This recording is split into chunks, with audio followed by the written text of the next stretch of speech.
Well, first of all, I'm delighted to be here at the Great Place to Work for All Summit. I think it's a terrific idea and an idea whose time is very much here, now and today. Workplaces have to be for all, not just for some. You asked me the question, what does it take to make a great workplace? To me, it is indeed a place where all ideas, all people are welcome. So it has to be inclusive, it has to be respectful, and respectful of not just people, but the opinions they bring, the points of view they bring, their perspectives, their wants and needs, and also a place of learning. I think we are in a world now where whatever we learnt in school and college is rapidly obsolete. So it is a place and a time for lifelong learning. So for my workplace, I expect to get and give learning.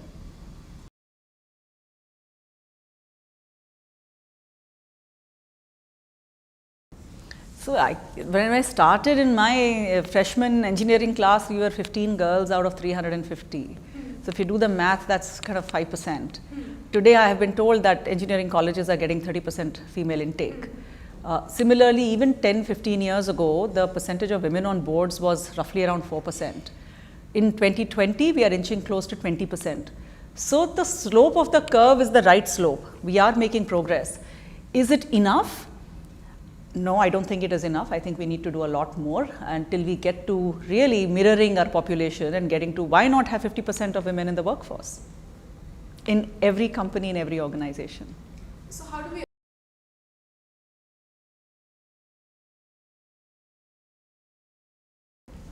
Why just India? Let's talk about the world. Yeah. I think the challenge of respect, dignity and inclusion is a global challenge, certainly in India as well.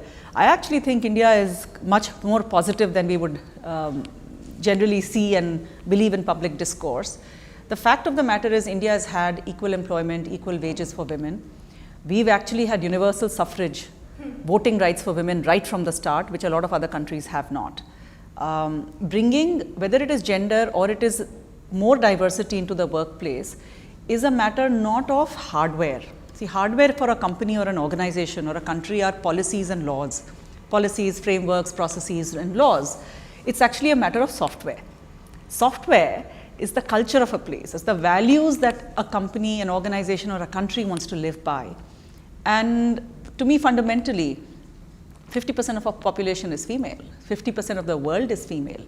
So there cannot be a situation where half the population is not welcome, not respected, not heard. So that's a given. And then to not just recognize, but actually celebrate differences is what makes for richer outcomes. There is lots of research that shows that diverse teams, and again, diversity is not just gender, it is ethnicity, it is sexual orientation, it is belief systems, that diverse teams lead to much better problem solving outcomes. And we know we have enough problems in the world today. So if we want to get to really robust, sustainable solutions, we must engage every type of point of view.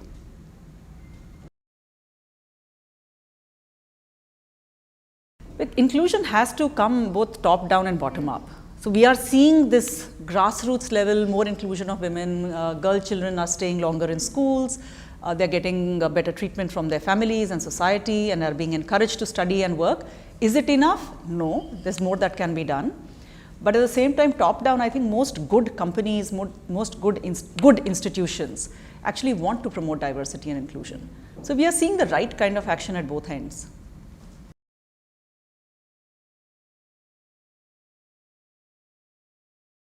So I think it's very simple actually. If you take the gender out of the decision in some ways, it makes things quite easy. So there are a few moments in a woman's life and career where her personal needs or family needs become paramount.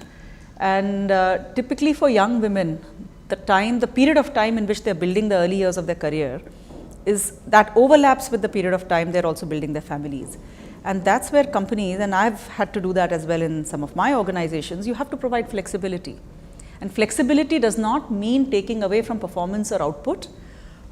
It just means really genuinely letting people work in a different way, sometimes from home, sometimes shorter hours, giving them a path to come back to work whenever they want in a way that works for them and works for the organization.